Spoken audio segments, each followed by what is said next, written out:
What's going on, folks? Welcome to Wizards Outlook. We got Cardo Dudley Jr. here, Raymond Lyons, Wilson Tarpe Jr. And I hope everyone had a good holidays. The Washington Wizards celebrating tonight. Cardell, you were in the building. Got the wild finish on the screen there. We saw them win this game. What felt like I was telling Ray when we came in and saw them win a game, felt like 3 or 4 times to finally win a game through the course of the night.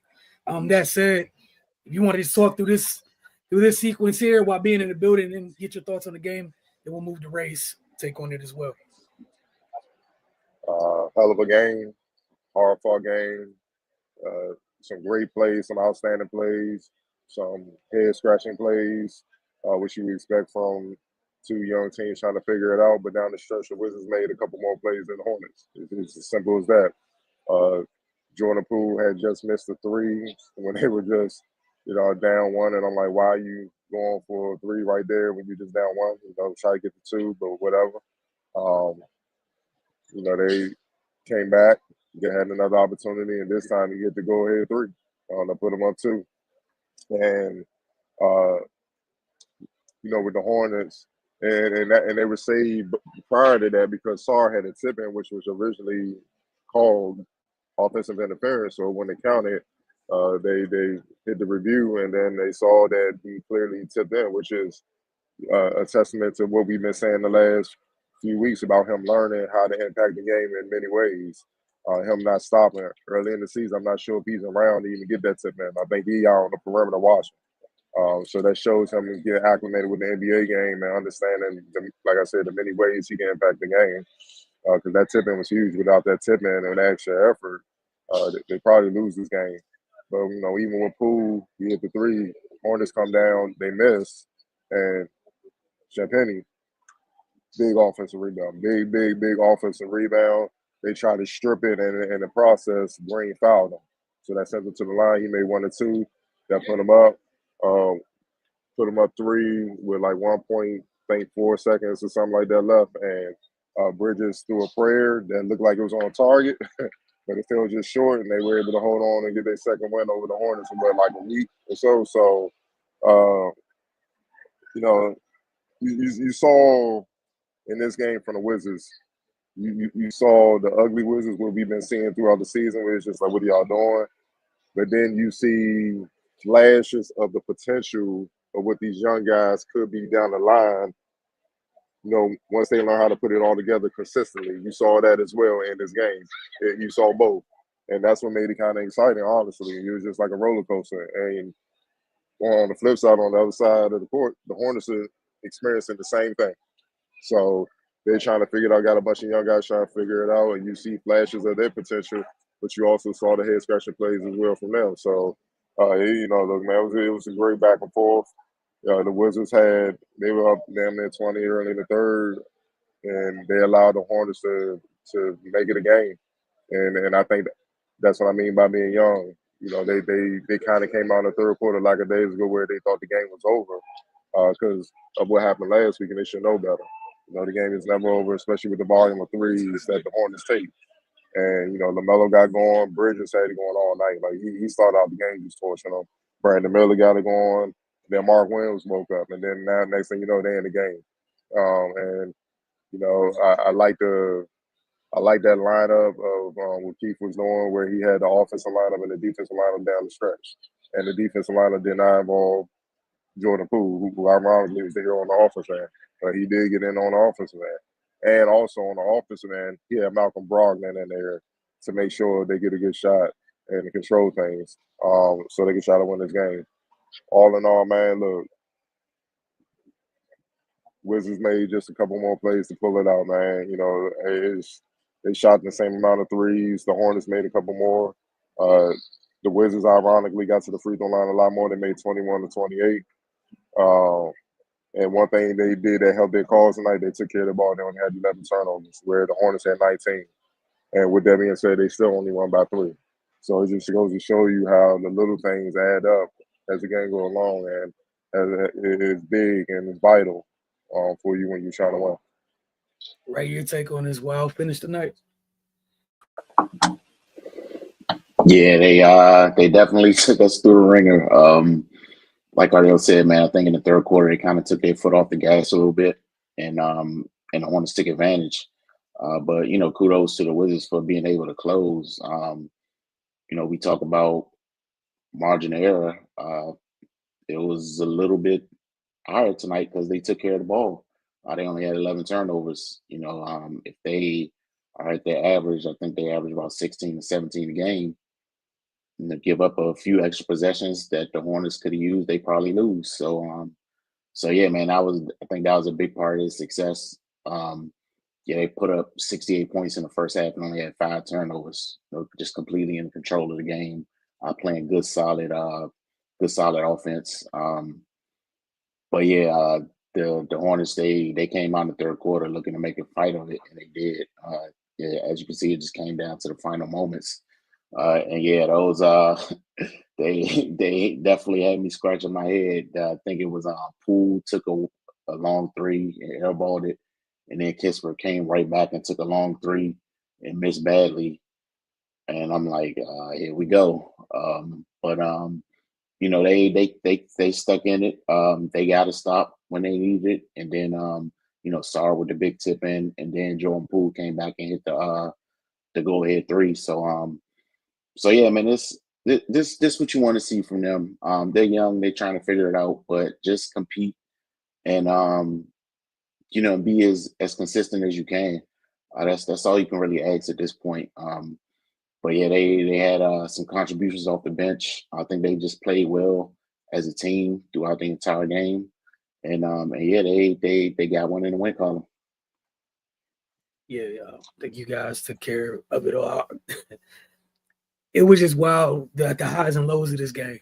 You saw them get off to a good start. You're like, they're taking care of the ball, as you mentioned, right? Saw them check a lot of positive boxes, and then everything went to hell in the third. After, I even thought they managed to get out the first half semi-decently after wavering a little bit. But the third quarter, clearly, Charlotte took full control of that. I was also happy that they kind of won that on the defensive end. Shout out to Bilal for being the first to hit the ground on that play, that sequence where I think we got the tip in or whatnot. He didn't hesitate, got on the ground immediately, and instead of watching. Cardell, you mentioned Sarr. At this point in the season, I think that's another good example. Bilal's a year into it already, knowing like need to get straight to it, and you saw the contrast of it where, literally in the same sequence. Second year guy, I got to go get the ball. First year guy, I need to stick with the play. This is what I've learned through 20 some odd games. Stick with the play. It was a huge tip in. I'm happy that the review came out correctly. But that little, I think for one of the first times in the year, we saw Washington kind of win some of those weird sequences where you kind of had to have things go your way. They won some of those sequences. And obviously we know, as you mentioned, Cardell, that Charlotte's, these aren't two different type of boats. They're kind of on the same choppy waters, so to speak, and trying to get right or whatever. But someone had to win tonight, and those little moments kind of favored Washington in a bit. And yeah, Brogdon being the adult on the floor late offensively was huge. And how about the fact that there is even a defensive lineup that they can go to where you can even trust it? We've seen some things over the past couple of years, so it was good to see that. And Champagne, once again, dude's been solid all year long, continues to make an impact night after night. I know it wasn't in terms of double-digit scoring or double-digit rebounds in this one. Probably the biggest board of the game, obviously, in a close game like this, to come down with it as a guard and to not get tied up. End up at the line, handle your business. But good win. Cardell, shout out to you with the getting the good footage late. If you guys end up, I was want to ask you guys about player of the game in this one. I'm rolling with Koulibaly. I know Jordan Poole hit the big shot, but I'm rolling with Koulibaly. 26 and 5. His numbers. He didn't shoot the ball well, but he made plays when he had to, and he had to deal with LaMelo Ball and Miles Bridges and Brandon Miller at different points. He was switching between all three, him and Bub. He had to switch, and for the most part, outside Bridges, who just had it going from the opening tip, they held them all to pretty much inefficient nights. help hold them all. I ain't gonna say he did it all by himself, but he had a big part in it, man. Like you said, the hustle plays down the stretch. They don't get those shots if he don't get on the floor and mix it up and do what he need to do, man. So, kudos to him, man. When they talk about the youngins growing up, they always just mention the rookies, and I'm like, man, he a part of that group too. He only 1 year in, so it's a quartet, not a trio that you got to keep an eye on and keep trying to develop. Right. Yeah. I go Koulibaly as well. Just because of how he impacted the game in multiple areas. Namely, of course, defensively is where he's always going to shine. Like one thing I did notice late, how he was fighting over screens, like caused a couple turnovers that way. One time he forced LaMelo throw an errant pass and went out of bounds. So yeah, man, like little stuff like that, it just just helps contribute to the wins. Yeah, agree with you guys wholeheartedly. And it felt like at times he was able, I know it didn't show directly in terms of the most efficient scoring night, to make Charlotte pay for the times when they didn't have like-sized defenders on them. He didn't let Charlotte off the hook for it. Obviously, Miles put together pretty well. Brandon has a lot of length. The young guy, I'm gonna mess up your name. I apologize, but Tijan Saloon. That's a long wing too. I know he's coming along, but for the most part, I just thought Bilal did a great job keeping pressure on, even though it doesn't reflect in the efficiency. And you talk about Cardo, you talk about them getting to the line more. He got there 8 times a night. In ugly games, close games, getting the ability to get to the line does matter. More often than not. X factor for you guys tonight. I'm rolling with 2 players, the bigs, Alex Sarr and Jonas Valanciunas. Valanciunas, when they were up big, he had his imprint in that game. I'm not even gonna get into the style of play stuff. I'm just done talking about them. So I'm gonna just deal with this game. He had 14 to 12 in 23 minutes with 3 steals, 3 assists, and then you got Sarr, who finished with 15 points and 3 rebounds. He had 3 blocks, 6 of 11 from the field. Like their production inside and out. I know Sarr hit 3 threes, but the tip in inside, blocking Mark Williams and inside when it looked like he had a good look. They don't win this game without that stuff, man. And it just goes back to what we saying, man. Let these bigs be bigs and let the perimeter complement what they do inside.